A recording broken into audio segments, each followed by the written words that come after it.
me here tonight. I am very proud and honored to have been invited here, so thank you.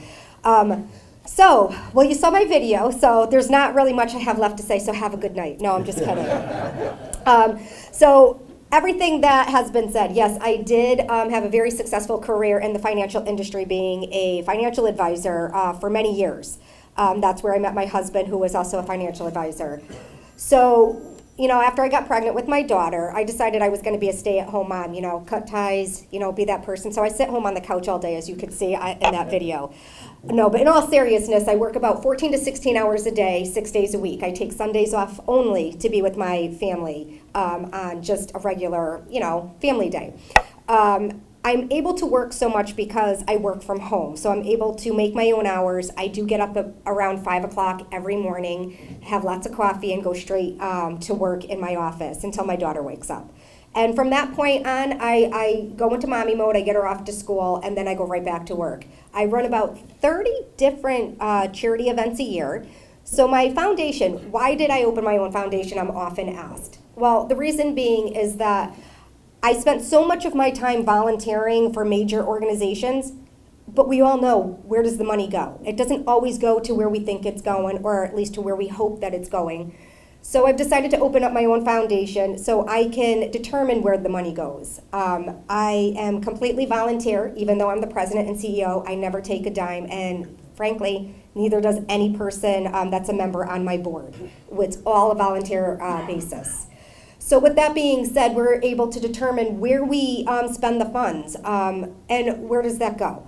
Well, it depends. We do a lot of things with underprivileged children. We supply backpacks and school supplies to kids, not just when they first start school, but also throughout the year as well, because we all know that they go through all the school supplies, and by the time Christmas comes, they're right back to where they started at the beginning of the year. Their backpacks may be beat up a little bit. They don't, the crayons are all broken and things of that sort. And we don't just cater to the little kids, which is what most people think, that it's the elementary kids. We also do the high school kids as well. There's a lot of high school kids out there that in this day and age don't have jobs. Why? Because they're taking accelerated classes to get to college, and they're spending their time in their studies. I know I have two teenage stepdaughters, and both of them are in high school, and they're taking accelerated classes. And frankly, they don't have time for a job because these classes keep them very much at home studying. So with that being said, we try to help all the kids that we can. We do food drives just as well as you guys do. And we cater that to underprivileged children too. We send home cereal and macaroni and cheese to families that when these kids go home, they may not have anything, or on the weekends, they're not eating. The schools provide breakfasts and lunch to these kids, but what are they getting when they get home? They don't have a snack to go home to, or they don't have on the weekends anything to eat. So we provide that for them.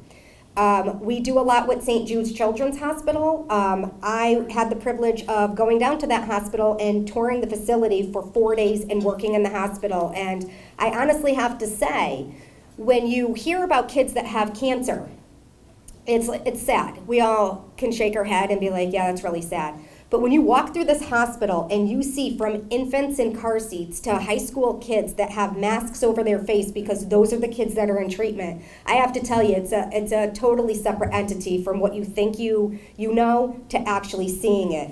So what my foundation does every year, and it gets bigger and bigger, is we do a Halloween candy drive, which sounds a little silly, right? Well, these kids don't get to go trick-or-treating. And a lot of them will never leave the hospital. A lot of them do, but a lot of them won't. So my foundation brings trick-or-treating stands to the hospital and lets them trick-or-treat throughout the hospital and collect their candy that way. And then all the children that are able to leave the hospital, the survivors, we invite them and their families back, and we give them a full Halloween party. So we ship pallets of candy that we collect throughout our community. It could be somebody, who goes to Walmart and picks up 5 bags and donates it to us. All those accumulate, and throughout the years, we have sent, I think this year we sent like 1,700 bags of candy down to St. Jude's.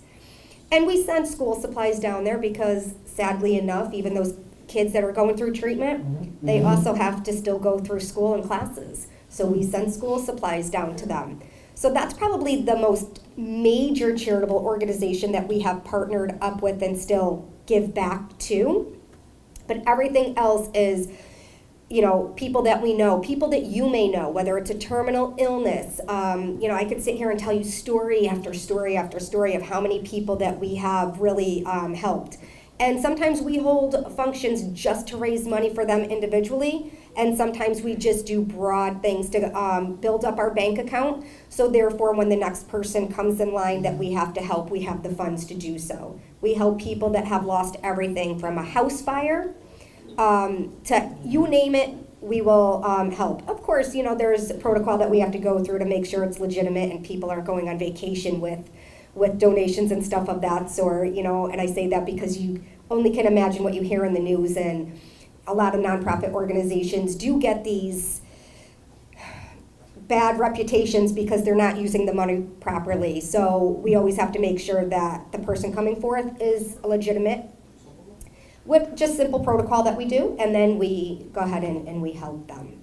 So as you can see in the video as well, is that I am a personal trainer and a nutritionist, and I started to do that about 7 years ago just by after I had my daughter. I just wanted to lose the baby weight, which I figured, I'd just go and work out. Well, yeah, you go and work out, but where do you go when you work out? You walk into a gym and you're like, okay, now what do I do, right? Well, that's where I was. I always was thin, but I never was fit, if you will.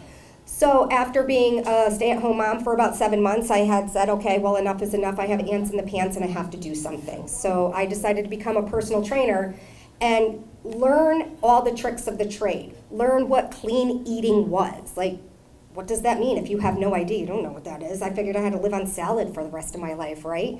Well, no. Food doesn't have to be boring. So I furthered my education and became a nutritionist. I am highly trained in Israeli and Krav Maga and martial arts, which I furthered my training there. I have been in the movie The Heat with Sandra Bullock and Melissa McCarthy, and a lot of TV commercials and stuff of that sort, so I was very lucky to be a part of that. But I will have to say that I love being a mom, and it's probably the best gift that I was ever given, as the video had mentioned. But really, I'm just a regular old person that just, you know, goes about every day to help everyone. And I realize that with doing that, I cannot help everyone, which sounds very cliche, right? Because that's what I'm out to do. But if I can help just one person and make one person smile, or just help one person, I'm hoping that there's a chain effect to that. And so that's really what my organization is about, is helping those in need. So I will open it up to you. Does anybody have any questions for me? So quiet. I heard you guys were a good bunch, and I was going to have lots of questions, so I'm kind of expecting a lot of questions. Well, there you go. All right. Good job. How did you get involved with the St. Jude's Foundation? Believe it or not, that is a really funny story. So, a long story short, with my two stepdaughters, their mom is a registered nurse at Connecticut's Children's Hospital.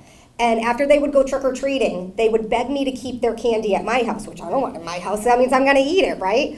So I said, well, why can't you bring it home to your mother? Because I don't want it. And they said, well, because Mom steals it and brings it to the kids at the hospital.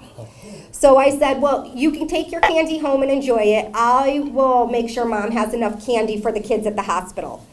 So I called her up and I asked her if I could do a little fundraiser. At the time, I worked at Prudential down in Shelton, and she said yes, and I brought it to my sales floor, and we did a little collection. Well, I collected 100 bags of candy. And when I called her up and I said, okay, I have 100 bags of candy for you. She said, I can't take it. I could take 2 bags. I said, what the heck am I going to do with all this candy that's sitting on my desk? So I literally Googled St. Jude's. I called them up. I got to the right person on the first transfer and said, this is what I did. Can you use it? And they said, you are the answer to our prayers. Yes, we can use it. We need all the help that we can get to give these kids a Halloween party. And it grew so much from what we have done throughout the years that we are now able to provide the trick-or-treating stands throughout the hospital as well. Great job. Good job. Thank you. Thank you. Yes. Can you speak a little bit about Mrs. Connecticut? I never heard of that before until tonight. Mrs. Connecticut is a spin-off of the Miss Connecticut. It's obviously for us old married ladies. The only thing that is different is that you have to be married. So we have to compete in 3 different phases. Beauty, which is our gown, swimwear, and interview. And then, of course, if you advance to the semifinals, you also have an onstage question. And then they narrow it down again, and whoever wins and crowned gets to advance to Mrs. America, which was, for me, was held this past August. Right, Matt? August in Las Vegas. Oh, very nice. So I spent 10 days out in Las Vegas and competed, and it was the same thing. It was interview, it was gown, and it was swimwear. And we competed in the preliminaries one night, and then they narrowed 52 women down to 15. And then those 15 women had to recompete live on stage in the same thing. Not interview again, but just gown and swimwear. That's great. Yeah, Thank you. absolutely. Yes. How did you get involved in pageantry? That's actually a funny story too. So a girlfriend of mine was very much into pageants. I was not. I was a fitness competitor. So when I started to become a personal trainer, I started to train to be a bodybuilder. So I won a bodybuilding show in my second show at the age of 34. So after I won that, she had come to me and said, okay, I want to venture over to the fitness side, but you have to do pageantry. I said, you're out of your mind. I'm not getting on that stage.